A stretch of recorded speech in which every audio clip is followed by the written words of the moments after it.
ओम काली जय माता दी। आज के लिए आपका दिव्य संदेश।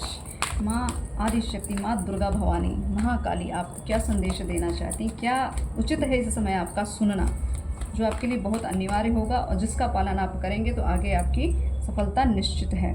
तो यहाँ पे मैं यही कहूँ कि आपको एक तरह से माँ इस स्वरूप में आपको सबके समक्ष लाने वाली, आपको कहा जा रहा है कि जो पिछला जो कुछ भी जो चीज़ें हुई उनको भूल जाओ, क्योंकि आपका ये एक तरह से नया जीवन है, ये रिबर्थ आपको माँ दे रही हैं। ठीक है, ये मूवमेंट है कुछ नया जीने का, कुछ नया क्रिएट करने का। तो माँ दुर्गा का नव दुर्गा स्वरूप जो है ये आपकी उस साइकिल का अंत कर रहा है जो पिछले काफ़ी सालों से चलती आ रही थी। तो आपको एक तरह से मैं कहूँ कि कुछ नया चीज़ें आपके जीवन में आने वाली है, कुछ नया होने वाला है। कुछ चीज़ें हैं जो आपको एक तरह से जिनको माफ़ कर देना चाहिए आपको। कुछ चीज़ें हैं जिनसे आप बहुत ज़्यादा दुखी रहे, उनको माँ आदिशक्ति, माँ दुर्गा कह रही है उन चीज़ों को माफ़ करिए। और आपके लिए एक रेमेडी है कि आप जो डेली हर सुबह जब भी उठते हैं तो आप अपने माथे को टच करिए। ठीक है, माथे पे आप अपने माथे को अपने फिंगर से टच करके उसके बाद आपको कहना है कि मैं माँ की संतान हूँ, मैं माँ की संतान हूँ, मैं माँ की गोद में हूँ, माँ मेरी रक्षा करती हैं। आपको इस तरीके से अफर्मेशन देनी है। ठीक है, नेक्स्ट आपके लिए है संदेश कि आपकी जो एक आपको ये एक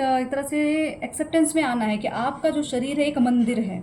ठीक है, आपका शरीर एक मंदिर है। आप अपने शरीर से, मतलब मैं कहूँ सेल्फ लव, आपको अपने से खुद से प्रेम करने की बड़ी आवश्यकता है।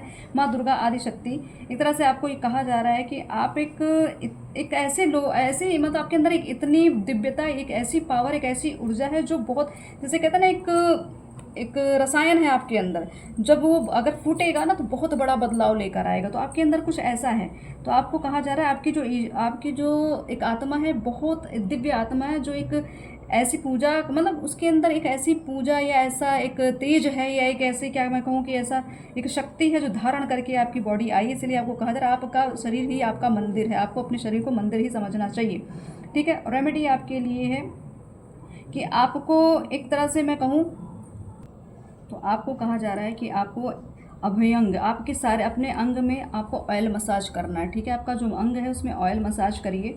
ठीक है, और अपने आप को एक तरह से एक खुद को ऑफर करिए कि दिव्य शक्तियाँ मुझ में आके समाहित हों, मैं और दिव्य शक्तियों से आप जुड़े। इस मोमेंट को आप उस ऊर्जा को लेने की कोशिश करें। आपको, मुझे लगता है आपकी बॉडी को एक तरह से वाइब्रेशन की ज़रूरत है। ठीक है, तो आपको जैसे एक घर्षण होता है ना, तो आप अपनी हथेलियों में घर्षण किया करें, ताकि जो भी इंद्रियां, जो भी शक्तियां आपको लगता है ब्लॉकेज हैं, उन ब्लॉकेजेस को दूर करने के लिए आपको हथेलियों को आपको रब करते रहना है। सुबह जब उठें आप, तो आप चाहे उठने के तुरंत बाद ही ईश्वर का नाम ले, अपनी हथेली को देखिए और रब करके अपनी आँखों पर, अपनी बॉडी पर उस क्या कहते हैं, हाथ को पूरा फेरें। और ऑयल हो सके तो ज़रूर ऑयल का मसाज करें। आप कोई दिव्य ऑयल, जैसे कोई सुगंधित ऑयल जिससे एनर्जी एक तरह से मैं कहूँ क्रिएट होती है, तो आप कृपया करके अपने अंदर एक दिव्य शक्ति का मैं कहूँ कि खुद आह्वान करें कि उस दिव्य शक्तियाँ आएँ और आपके अंदर समाहित हो और आपको मार्गदर्शन दें। जय माता दी।